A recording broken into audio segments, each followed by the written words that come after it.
नमस्कार, आप देख रहे हैं 4 PM। मैं हूं आपके साथ सिमरन। लोकसभा चुनाव को लेकर देश में राजनीतिक हलचल तेज हो गई है। तीसरे चरण के मतदान से पहले देश की सियासत में भूचाल आ गया है। पीएम मोदी के बयानों को लेकर पूरे देश में जुबानी जंग शुरू हो गई है। विपक्ष के दिग्गज नेता पीएम मोदी के बयानों को लेकर हमलावर हैं। बावजूद इसके प्रधानमंत्री मोदी अपने बयानबाजी से बाज नहीं आ रहे हैं और देश की जनता के बीच जहर घोलने का काम कर रहे हैं। बता दें कि 2 चरणों में हुए कम मतदान को लेकर प्रधानमंत्री मोदी जो हैं वो बहुत बौखलाए हुए हैं, जिससे कि लगातार अनर्गल बयानबाजी कर रहे हैं। कभी कश्मीर के मुद्दे को लेकर विवादित टिप्पणी करके लोगों को तोड़ने और उनके बीच जहर घोलने का काम कर रहे हैं।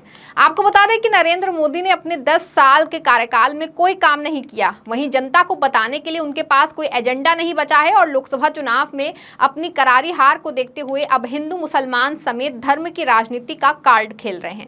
आपको बता दें कि पीएम नरेंद्र मोदी ने 2014 में सत्ता में आने से पहले जनता से तमाम वादे किए थे कि देश का जो काला धन है वो देश में वापस आएगा, सभी के खातों में 15 लाख रुपए भेजे जाएंगे, किसानों की आय दोगुनी हो जाएगी, किसानों को उनकी पैदावार का उचित मूल्य मिलेगा, युवाओं को हर साल 2 करोड़ रोजगार मिलेगा, महिला सुरक्षा पर विशेष ध्यान दिया जाएगा और देश में व्याप्त भ्रष्टाचार खत्म हो जाएगा समेत तमाम प्रकार के वादे नरेंद्र मोदी ने सत्ता में आने से पहले किए थे। लेकिन सत्ता में आने के बाद नरेंद्र मोदी ने अपने किए हुए कोई भी वादे पूरे ही नहीं किए। सिर्फ कुछ लोगों के कर्ज माफ किए, सरकारी बैंकों से मोटा कर्जा दिलाने का काम किया और देश की जनता से किए गए सभी वादे साहब जो हैं वो भूल गए। लेकिन अपने खास लोगों का फायदा करने के लिए, उनका कर्जा माफ करने के लिए और बैंक से मोटा ऋण दिलाने के लिए 8 नवंबर 2016 को रात में टीवी पर बिना किसी पूर्व सूचना के घोषणा की और आज रात 12 बजे के बाद से 1000 के नोट चलन में नहीं रहेंगे। अचानक हुई इस घटना में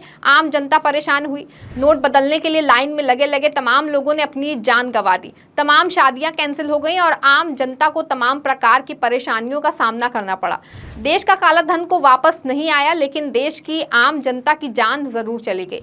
लेकिन सत्ता में काबिज हुक्मरान को कोई फर्क नहीं पड़ा। वही नोटबंदी करके नरेंद्र मोदी को एक फायदा जरूर हुआ कि उनको देश की जनता के पास कितना धन है पता चल गया।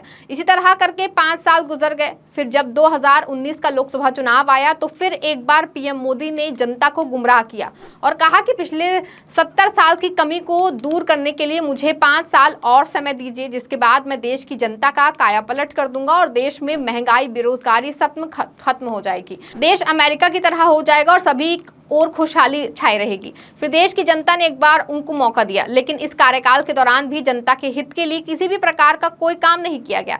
ये सिर्फ विदेशों की यात्रा की इन्होंने और खूब जुमलेबाजी की। देश की सीमाएं सुरक्षित हैं, कोई भी देश की तरफ आंख उठाकर नहीं देख सकता, आदि आदि। लेकिन जनता के लिए कोई भी काम नहीं किया और जनता को जो बीजेपी से उम्मीद थी वो सब उम्मीद खत्म हो गई, जिसका परिणाम नरेंद्र मोदी को 2 चरणों के चुनाव में दिख गया, जिससे नरेंद्र मोदी बौखला गए और नीचता की सारी हदें पार कर दी। बता दें कि कम वोटिंग को देखते हुए बुरी तरह से बौखलाए पीएम मोदी अपने पद की गरिमा भूल गए हैं और चुनावी जनसभाओं में सीधे सीधे मुसलमानों को टारगेट करना शुरू कर दिया है और यहाँ तक कह दिया है कि आपके धन को अधिक संख्या वालों में बांट दिया जाएगा, जिसका असर भी जनता पर नहीं हुआ और दूसरे चरण के मतदान ने भी मतदान प्रतिशत में कमी दिखी, जिसके बाद से बौखलाए मोदी के चेहरे की चमक गायब हो गई और अब पीएम मोदी को खुद की कुर्सी बचाने की प्रतिष्ठा दांव पर लग गई।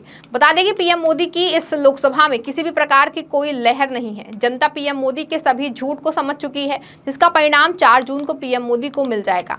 बता दें कि पीएम मोदी के मुसलमान वाले बयान पर नेशनल कॉन्फ्रेंस अध्यक्ष फारूक अब्दुल्ला ने पीएम मोदी को आड़े हाथों लेते हुए कहा कि आखिर कब प्रधानमंत्री को पता चलेगा कि इन्होंने देश के लोगों में नफरत फैलाई है। वहीं लोकसभा चुनाव प्रचार के बीच शनिवार को नेशनल कॉन्फ्रेंस अध्यक्ष फारूक अब्दुल्ला भाजपा और प्रधानमंत्री नरेंद्र मोदी पर भड़क गए और उन्होंने कहा कि क्यों असुरक्षित है, कोई भी आपको पकड़ सकता है, दाढ़ी काट रहे हैं, डंडे मार रहे हैं और मैं खुद भी मुसलमान हूं, कब इन्हें पता चलेगा कि हम हिंदुस्तानी मुसलमान हैं। और उन्होंने सवाल किया कि आखिर कब उन्हें पता चलेगा कि इस देश के लोगों में नफरत उन्होंने भरी है। जब आतंकवाद आसमान पर था तब हिंदुस्तान को बचाने के लिए यहाँ पर कौन था?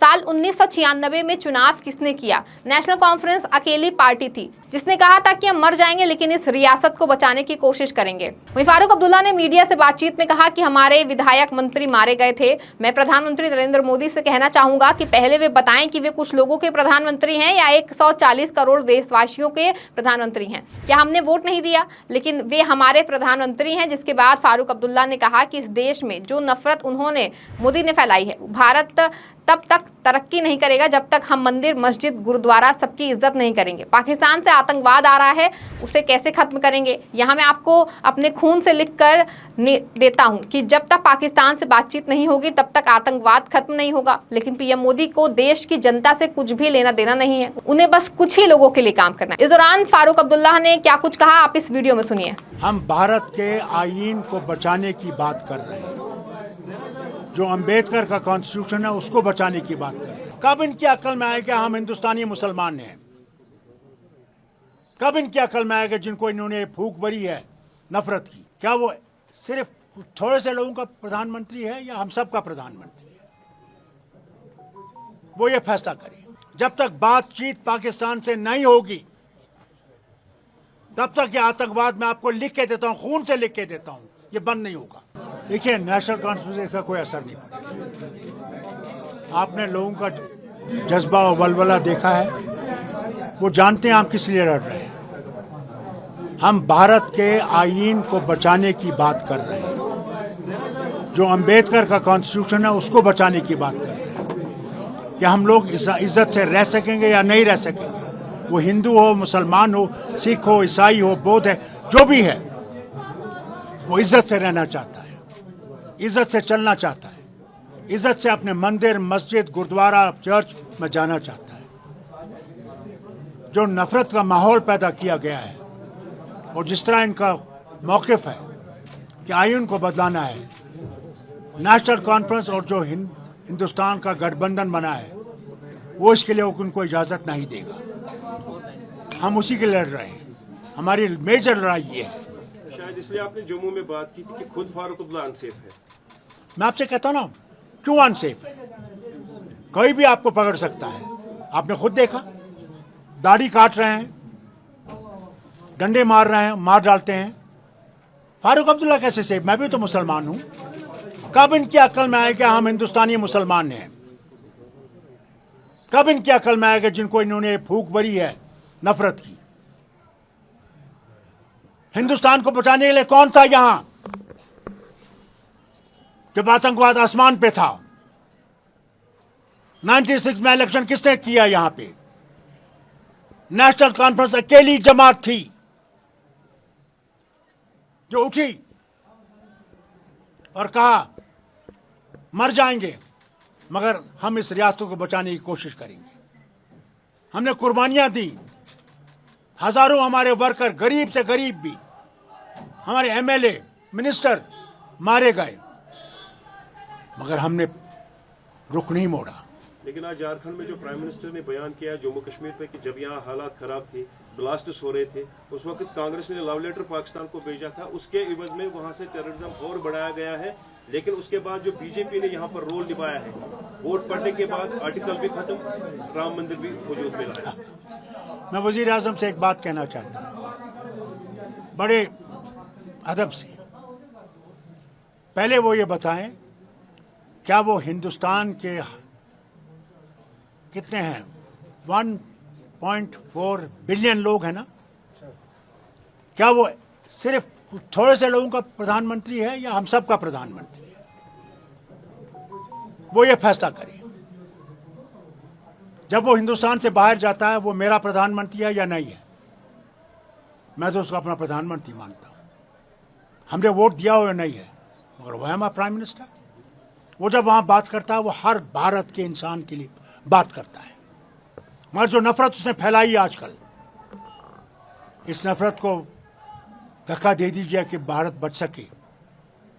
भारत तरक्की नहीं करेगा जब तक अमन अंदर नहीं होगा, जब तक हम सब प्यार से नहीं रहेंगे, जब तक हम सब एक दूसरे की इज्जत नहीं करेंगे।